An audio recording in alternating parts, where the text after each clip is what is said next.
विद्यार्थी मित्रों नमस्ते विद्यार्थी मित्रों होम ट्यूशन क्लासेस में आपનું સ્વાગત છે।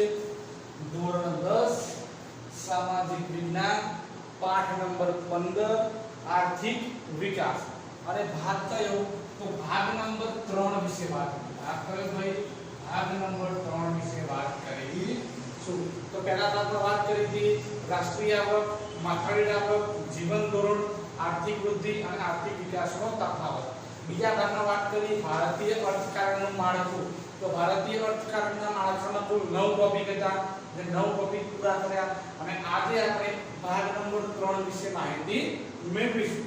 તો પહેલી વ્યાખ્યા કે આર્થિક પ્રવૃત્તિ એટલે શું ભાઈ આર્થિક પ્રવૃત્તિ એટલે શું તો કે આવક મેળવવાના હેતુથી અથવા તો ખર્ચ કરવાના હેતુથી કોઈ પણ પ્રકારની જો તમે પ્રવૃત્તિ કરતા હશો તો તેને આપણે આર્થિક પ્રવૃત્તિ કહીએ છીએ। વ્યાખ્યા જોઈએ આવક મેળવવાનો કે ખર્ચ કરવાના હેતુથી કરવામાં આવતી પ્રવૃત્તિને આર્થિક પ્રવૃત્તિ કહેવામાં આવે છે।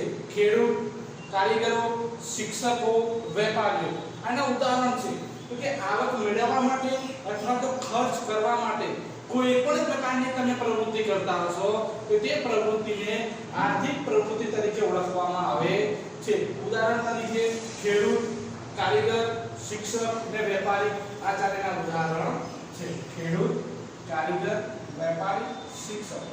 બીજા નંબરની પ્રવૃત્તિ કે બિન આર્થિક પ્રવૃત્તિ કઈ પ્રવૃત્તિ ભાઈ બિન આર્થિક પ્રવૃત્તિ કે જે પ્રવૃત્તિનો હેતુ આવક મેળવવાનો પણ ન હોય અને ખર્ચ કરવાનો પણ ન હોય તેવી પ્રવૃત્તિને આપણે બિન આર્થિક પ્રવૃત્તિ કહીએ છીએ। જોઈએ જે પ્રવૃત્તિનો હેતુ આવક મેળવવાનો કે ખર્ચ કરવાનો શું ભાઈ ન હોય ખર્ચ કરવાનો કે આવક મેળવવાનો ન હોય તેને આપણે બિન આર્થિક પ્રવૃત્તિ કહીએ છીએ।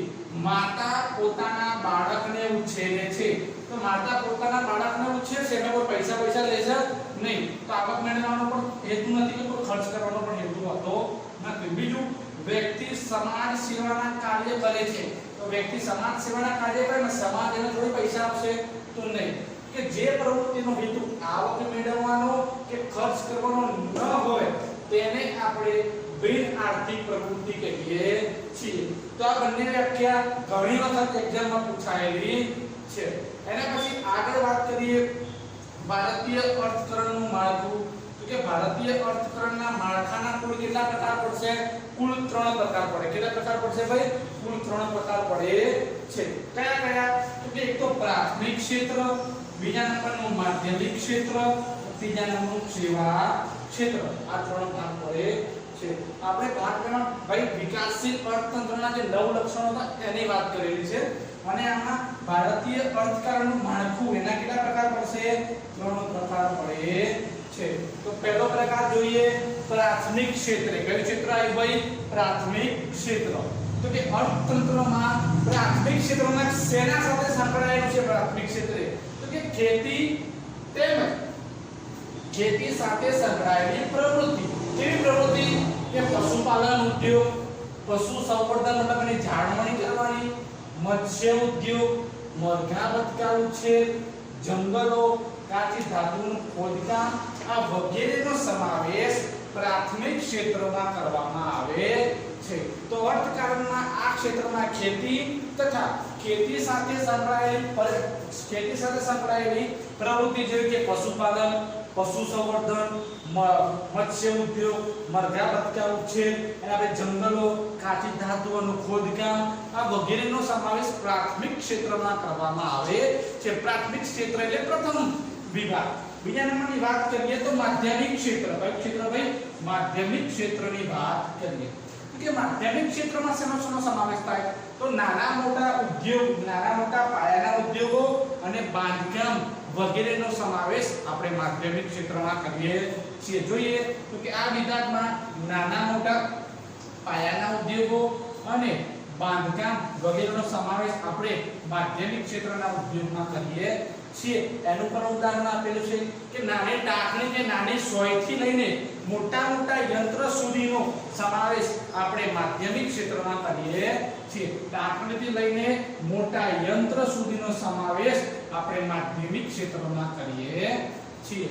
ત્રીજા નંબરનું ક્ષેત્ર આવશે સેવા ક્ષેત્ર. કયું ક્ષેત્ર ભાઈ? સેવા ક્ષેત્ર. તો કે આ ક્ષેત્રમાં અનેકવિધ મતલબ ઘણી બધી, અનેકવિધ એટલે કે ઘણી બધી સેવાઓનો સમાવેશ થાય છે. કેવી સેવા?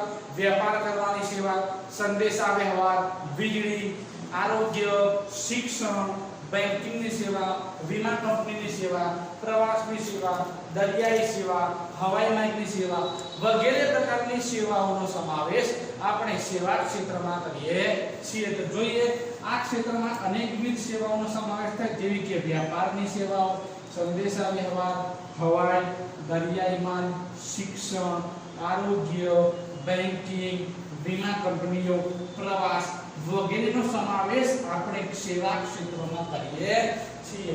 તો ભારતીય અર્થકારણનું માળખું કેટલા પ્રકારમાં? 3 પ્રકાર. પ્રાથમિકમાં ખેતીનો સમાવેશ, માધ્યમિકમાં નાના અને મોટા પાયાના ઉદ્યોગ તથા બાંધકામનો સમાવેશ, અને ત્રીજા નંબરમાં સેવા ક્ષેત્રના સમાવેશ આપણે પૂર્ણ કરીએ. એના પછી જોઈએ કે સામાન્ય રીતે વિકાસશીલ જે દેશનો વિકાસ નથી થયો તેની વાત છે. તો વિકાસશીલ દેશોમાં પ્રાથમિક ક્ષેત્રનું મહત્વ છે વધુ છે. રોજગારી તેમજ રાષ્ટ્રીય આવકમાં પણ પ્રાથમિક ક્ષેત્રનો હિસ્સો સૌથી વધુ જોવા મળે છે. પ્રાથમિક ક્ષેત્ર એટલે ખેતી. આપણે પહેલા ભાગમાં જોયું હતું કે ખેતી સાથે સંકળાયેલા લોકો 60% લોકો પોતાની રોજગારી ખેતીમાંથી મેળવે છે અને રાષ્ટ્રીય આવકમાં પણ ખેતીનો હિસ્સો 25% છે. એટલા માટે પ્રાથમિક ક્ષેત્રનું મહત્વ વધુ છે. રોજગારી તેમજ રાષ્ટ્રીય આવકમાં પ્રાથમિક ક્ષેત્રનો હિસ્સો વધુ છે. પરંતુ જેમ જેમ આર્થિક વિકાસ આવી એટલે આર્થિક વિકાસ થતો જાય છે તેમ તેમ પ્રાથમિક ક્ષેત્રનું મહત્વ સેવા ક્ષેત્ર અને માધ્યમિક ક્ષેત્રની સાપેક્ષમાં મતલબ એની તુલનામાં પ્રાથમિક ક્ષેત્રનું મહત્વ શું થાય છે ભાઈ? તો ઘટતું જાય છે. શું થાય છે ભાઈ? ઘટતું જાય છે. આના આગળની માહિતી મેળવીએ. ઉત્પાદનના સાધનો. શું ભાઈ? ઉત્પાદનના સાધનો. તો ઘણી વાર પરીક્ષા પૂછાય કે આર્થિક વિકાસના ઉત્પાદનના સાધનો વિશે માહિતી આપો. તો જોઈએ કુદરતી સંપત્તિ અને શ્રમની મદદથી. કુદરતી સંપત્તિ એટલે કુદરત દ્વારા મળતી સંપત્તિ, શ્રમ એટલે કામ કરવાનું. આ બંનેની મદદથી ચીજ વસ્તુઓ અને સેવાઓનું ઉત્પાદન કરવામાં આવે છે. કુદરતી સંપત્તિ અને શ્રમ એટલે આપણે કામ કરતા હોઈએ એ બંનેની મદદથી ચીજ વસ્તુઓ અને સેવાનું ઉત્પાદન કરવામાં આવે છે. અને આમ ઉત્પાદનના કુલ 4 ભાગ પડે. ઉત્પાદનના કુલ કેટલા ભાગ પડશે ભાઈ? 4. પહેલો ભાગ જમીન, બીજો ભાગ મૂડી, ત્રીજો ભાગ શ્રમ, ચોથો ભાગ નિયોજન અથવા નિયોજન. તો ઉત્પાદનના સાધનોની ફાળવણીના કુલ કેટલા ભાગ પડશે ભાઈ? 4. પહેલો ભાગ જમીન, બીજો ભાગ મૂડી, ત્રીજો ભાગ શ્રમ, ચોથો ભાગ નિયોજન અથવા નિયોજન. તો આપણે એમાં પહેલા ભાગની વાત કરીએ જમીન. જેની વાત કરીશું ભાઈ જમીન. તો જમીનની સામાન્ય વ્યાખ્યા શું થાય? તો સામાન્ય અર્થમાં જમીન એટલે પૃથ્વીના સપાટીનું ઉપલું પડ. કેવું ભાઈ? ઉપલા પડને આપણે જમીન કહીએ છીએ. તો જમીનની સામાન્ય વ્યાખ્યા શું થાય? તો પૃથ્વીની સપાટીનું ઉપલું પડ મતલબ જે પ્રથમ પડ છે એ પડને આપણે જમીન તરીકે ઓળખીએ છીએ. પરંતુ અર્થશાસ્ત્રની પરિભાષામાં મતલબ અર્થશાસ્ત્રની વ્યાખ્યા શું થાય?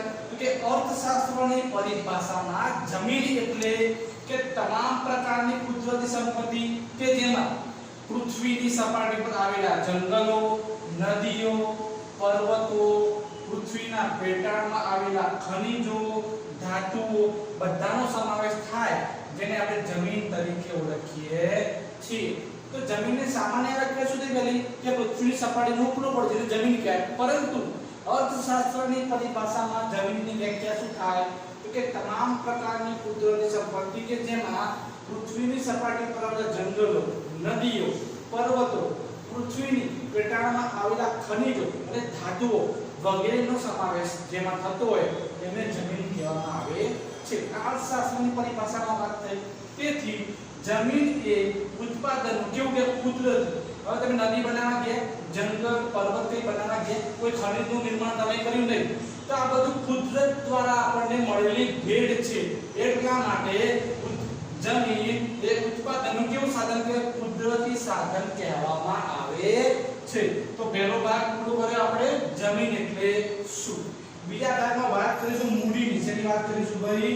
મૂડીની વાત કરીએ તો ઉત્પાદનની પ્રક્રિયા તમે ઉત્પાદન કરવાનું ચાલુ તો કરશો પણ યંત્ર લાવવા માટે પૈસા જોઈશે, ઓજારો લાવવા માટે પૈસા જોઈશે, મકાનનું સમાજ બાંધકામ કરશો એ ઉદ્યોગ બનાવવાને પૈસા તો જોઈશે ને, તો મૂડીની જરૂર પડશે. તો જોઈએ ઉત્પાદનની પ્રક્રિયામાં ઉપયોગમાં લેવામાં આવતા માનવ સર્જિત એટલે કે જેનું સર્જન માનવીએ કર્યું હોય એટલે માનવ સર્જિત કેવા સાધનો કે યંત્રો, બીજા નંબરમાં ઓજારો, ત્રીજા નંબરમાં મકાનો, આ બધાનો સમાવેશ મૂડીમાં થાય. આ બધાનો સમાવેશ ક્યાં થાય? મૂડીમાં કરવામાં આવે છે. તો ઉત્પાદનની પ્રક્રિયામાં ઉપયોગમાં લેવામાં આવતા સાધનો જેવા કે યંત્રો, બીજા નંબરમાં ઓજારો, ત્રીજા નંબરમાં મકાનો વગેરેનો સમાવેશ આપણે મૂડી તરીકે કરીએ છીએ. આગળ ત્રીજા નંબરમાં જોઈએ શ્રમ. શ્રમ એટલે શું? આપણે જે કામ કરતા હોય, શ્રમ એટલે કામ કરવાનું. તો જોઈએ ભૌતિક વળતર.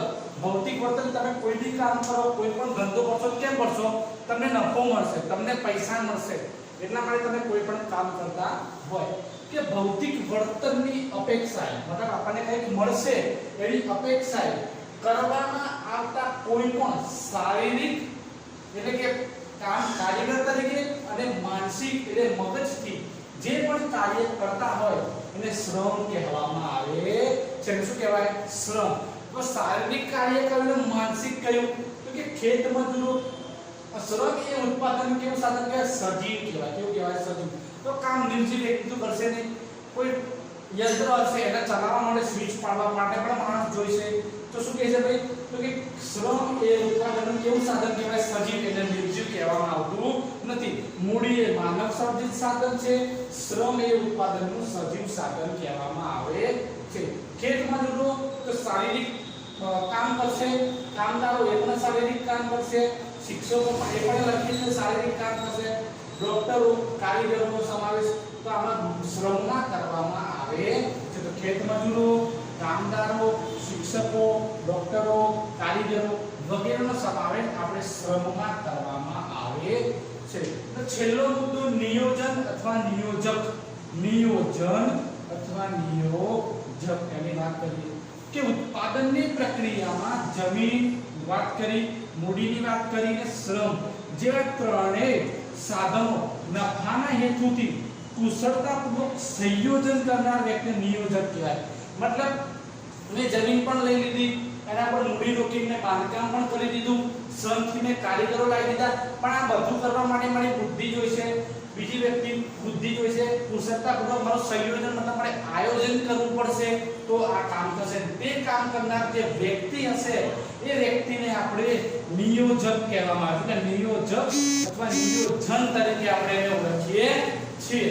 અને આ ત્રણેય સાધનોને યોજનાપૂર્વક ઉત્પાદનમાં જે જોડવાની કામગીરી જે વ્યક્તિ કરશે સેમ વસ્તુ એ વ્યક્તિને નિયોજક તરીકે આપણે ઓળખીએ છીએ. હવે આગળની માહિતી નેક્સ્ટ પાર્ટમાં મેળવીશું. નમસ્તે.